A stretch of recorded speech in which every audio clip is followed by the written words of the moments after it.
What if an emergency revealed the true priorities of the person you love most, and it wasn't you? What if it exposed a chilling, selfish reality you never knew existed? Zoe Richards and Aaron Blake had a life that looked like it was pulled from a magazine. They'd been together for 2 years, and the last year was spent building a cozy, comfortable home together. Aaron, a project manager at a bustling construction firm, was all about logic and meticulous planning, while Zoe, a creative mind in the marketing world, brought color and spontaneous energy into their shared space. Their days were a predictable and pleasant rhythm of work, shared meals, and quiet evenings on the couch. They split the bills, planned small trips, and navigated the gentle bumps of cohabitation with a sense of security. They were a team. They were solid, or so Aaron thought. The day it all fell apart started like any other. Aaron was driving home from a job site on the outskirts of the city, the low afternoon sun a hazy orange glow on the horizon. He was miles away from home, his mind already drifting toward the evening. Then, without a hint of warning,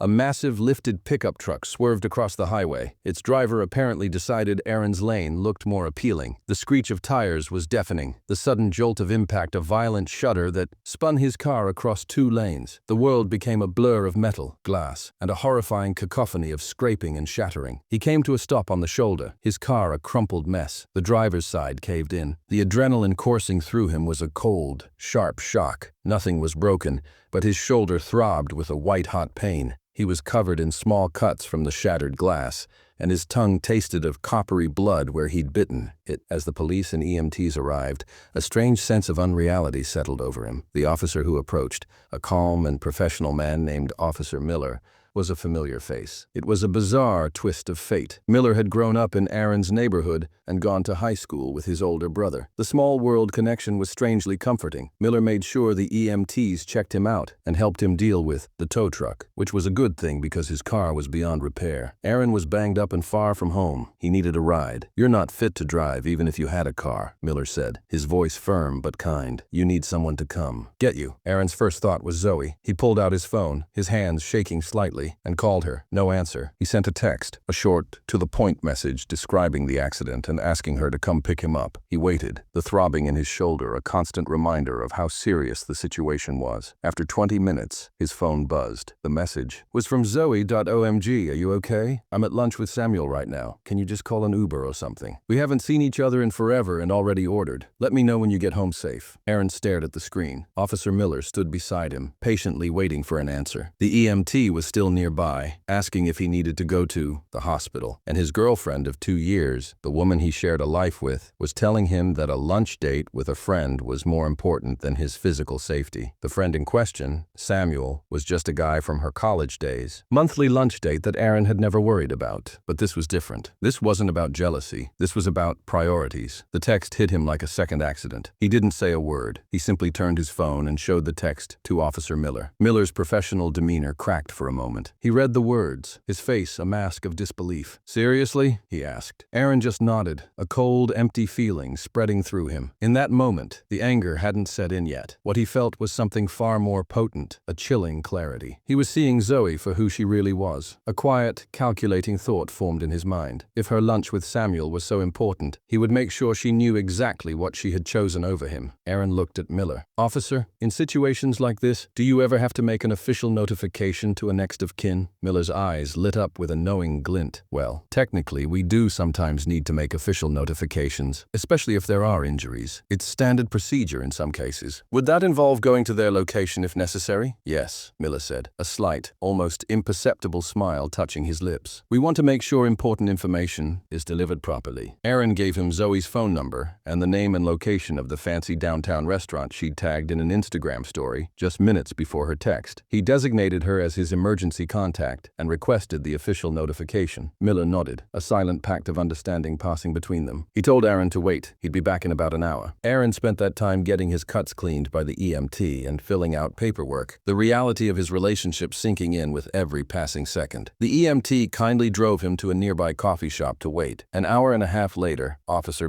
Miller pulled up, looking quietly satisfied. "Notification has been made," he said. "Your girlfriend should be here soon." Zoe arrived 45 minutes later. Her makeup was smeared, her eyes were red and blotchy, and she looked like she had rushed out of a fire. She wasn't worried about him. He could see it in her panicked eyes. She was worried about what had just happened to her. As she ran toward him, she started with a tearful, "Oh my God, I'm so sorry, I didn't realize it was so serious. But the apologies felt like a performance. She was terrified of the consequences, not his injuries. Update. The drive home was silent and filled with an awkward tension, thick enough to cut with a knife. Zoe kept trying to explain, but her words felt hollow. Aaron wasn't listening. He was too busy replaying her panicked reaction to a uniformed police officer showing up at her lunch versus her casual dismissal of his own text. When they finally got back to their apartment, she went into full-on damage control mode, offering to clean his cuts and make him food. Her actions were a performance, an attempt to play the part of the caring girlfriend, not an expression of genuine concern. He told her he just needed to rest and retreated to their bedroom. Standing under the shower, the hot water washing away the glass dust and blood, a cold, hard truth solidified in his mind. He didn't just feel betrayed, he felt a deep, fundamental shift. The trust was gone, the respect had evaporated. The next morning, she was still in the role of the perfect girlfriend, making breakfast. He ate in silence and then dropped the bombshell. "I'm going to stay with my brother for a few days," he said, his voice flat. She immediately protested, but he was firm. "I just need some space to think," and that was that. Now let's go back and unpack what really happened at that restaurant. Aaron had grabbed a drink with Officer Miller the day before, and the cop, now a friend, had given him the full,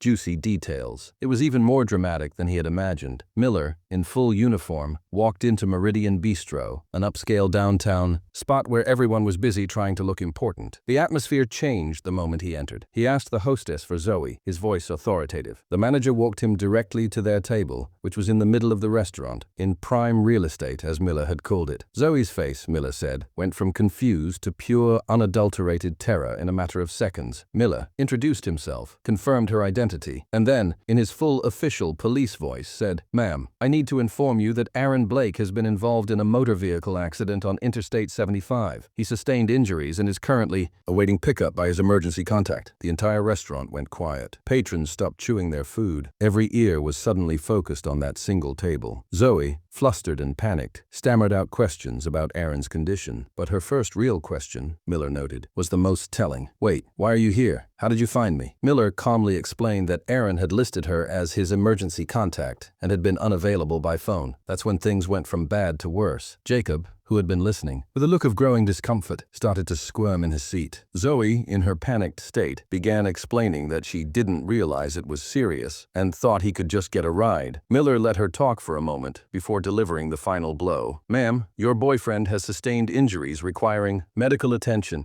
and has been without transportation for over an hour. He's requested that you be notified of the situation." You could have heard a pin drop. Zoe's rambling explanation had just announced to the entire restaurant that her injured boyfriend had called her for help, and she had blown him off for a lunch date. She realized her mistake as she was saying it, her face turning crimson, but it was too late. People were pretending to look at their phones, but they were definitely recording the scene. Jacob, who had been completely in the dark, finally spoke up. "Wait, Aaron's hurt? Zoe, why didn't you tell me?" Zoe was forced to admit to both Jacob and the police officer that she'd gotten Aaron's text and decided their lunch was more important. Jacob looked genuinely shocked. He stood up immediately, apologized to Miller, and started putting money on the table, saying they needed to leave. As Miller walked away, he overheard Jacob asking Zoe why she had made it sound like Aaron was just being demanding. Then came the final brutal twist. Miller told Aaron that as he was leaving, he overheard a woman at a nearby table whisper to her friend, "Oh my God, that's Zoe from the Morrison account. Her boyfriend was in an accident, and she didn't leave lunch to help him." The gossip mill was already churning, and Zoe was at the very center of it. Update 2. When Zoe finally arrived to pick Aaron up, she was a mess, humiliated and panicked, but not genuinely worried about him. Her eyes were red from crying, and her carefully applied makeup was streaked. She kept asking how the police officer had found her, why he hadn't just called. Aaron gave her only a minimal, vague response about official notification to his emergency contact. The drive home was a series of increasingly desperate and pathetic explanations from Zoe, each one just digging her a deeper grave. "I didn't think it was that serious," she said. "But I told you I was injured and needed help," Aaron thought. "Jacob and I hadn't seen each other in months, and that was more important than your boyfriend's well-being." But the moment that really solidified everything for Aaron came when she said, "You didn't have to send a cop to the restaurant. That was embarrassing." Embarrassing. Not, "I'm so sorry I abandoned you." Not, "I should have come immediately." Her shame was purely about the public humiliation, not the selfish act that caused it. This confirmed every cold, calculating thought he'd had. She was more upset about facing consequences than she was about the betrayal she'd committed. She was still at his brother's place, inundated with Zoe's constant texts, but there was nothing left to say. The foundation of their relationship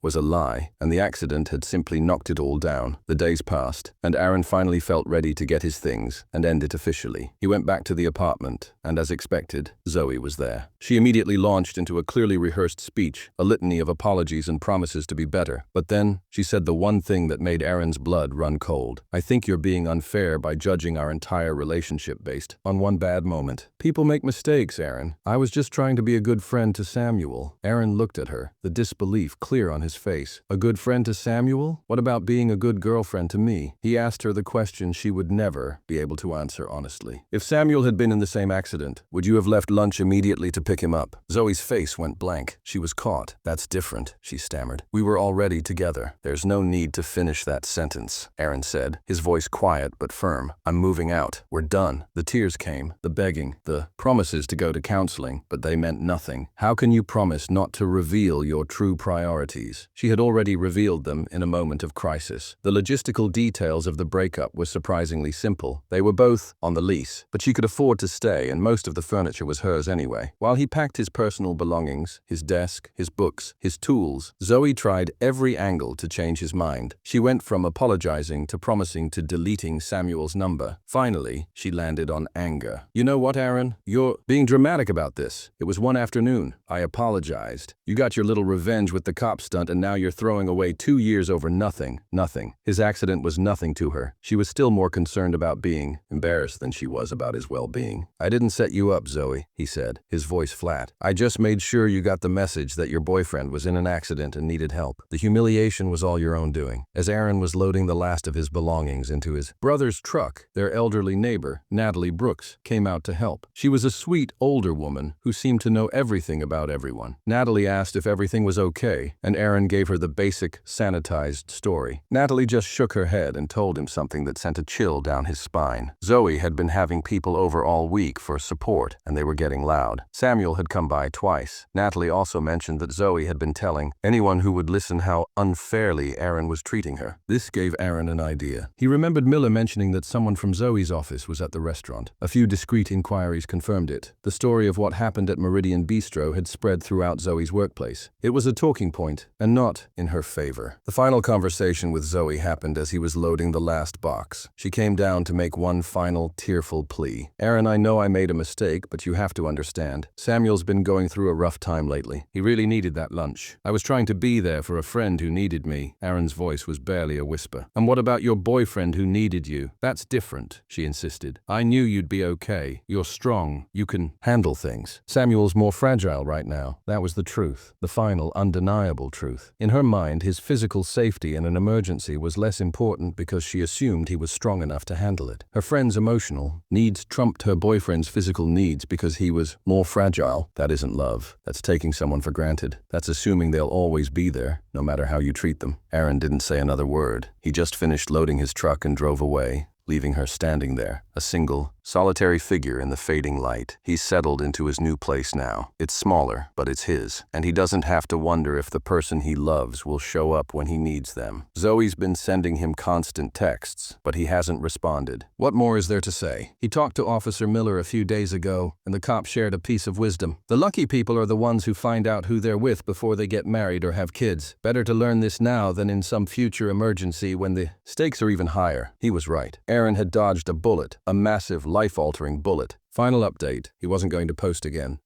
He had moved on.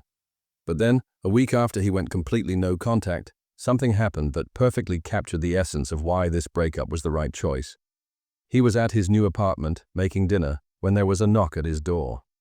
Through the peephole, he saw Zoe standing there with flowers and a shopping bag. He didn't answer. She knocked again. "Aaron, I know you're home. Your truck is in the lot. Please just let me explain." He stayed quiet. She tried to tempt him with his favorite Chinese food and beer. Still nothing. Then she pulled out what she clearly thought was her ace card. "Aaron," she said, her voice wavering. "I'm pregnant." Aaron froze. His hand was on the doorknob, ready to swing it open and demand an explanation, but something stopped him. He pulled out his phone instead and sent a text to his brother. "Zoe is is at my door claiming she's pregnant. Can you come over? His brother responded immediately. On my way. Don't open the door. Zoe stayed for another 20 minutes, her story getting more and more desperate. She had just found out. She was scared. They could work through their problems for the baby's sake. When his brother arrived through the back entrance, they listened to her sob story together, recording it on his phone. After 40 minutes, she finally gave up and left the food and flowers by the door. Aaron was almost certain she wasn't actually pregnant. If she was, she would have led with that weeks ago, but the lies didn't stop there. He got a text from a friend who worked at her company. Dude, Zoe is telling people at work she's pregnant with your baby and you abandoned her after a fight. Thought you should know. It was a classic move. Create a narrative where she was the victim and he was the heartless villain. Aaron texted Miller asking for advice. The cop called him within the hour. This is harassment now, Aaron. She's making false claims that could damage your reputation. You need to nip this in the bud. Miller's advice was simple. Fight lies with truth. Aaron drafted a group text to their mutual friends from college and the couples they used to hang out with. Hey everyone, heads up that Zoe and I broke up 2 weeks ago after she chose not to help me when I was injured in a car accident. She's now claiming to be pregnant and telling people I abandoned her. Just wanted you to hear the real story from me. He attached screenshots of their texts and his friends' warning about the workplace lies. The reactions came in fast. Shock and disbelief, both about the accident and the lies. 2 friends said Zoe had already told them the pregnancy story, claiming they broke up because Aaron was being unreasonable about her having male friends and never mentioning his injury. The lies were already unraveling. The final, definitive piece of the puzzle came from a text message from Samuel. Aaron, I heard about the accident. I had no idea. I'm so sorry, man. Also, she's been telling people she's pregnant with your kid. I know for a fact that's not true. We can talk more if you want. Aaron didn't ask for details, but he had a pretty good idea what Samuel meant. He changed his number, blocked her on everything, and told his work security about the situation. He felt a profound sense of closure. She would move on, find a new target for her drama. Aaron had dodged a bullet, a massive life-altering bullet. He's moving on with his life now. He has a good job, good friends, and good family. That's enough for him. Thanks for being here and for letting me share this mess. It's wild how a single moment can pull the curtain back on a whole relationship. Take care of yourselves and never, ever take for granted the people who will actually show up for you when you need them most. Be safe out there, friends.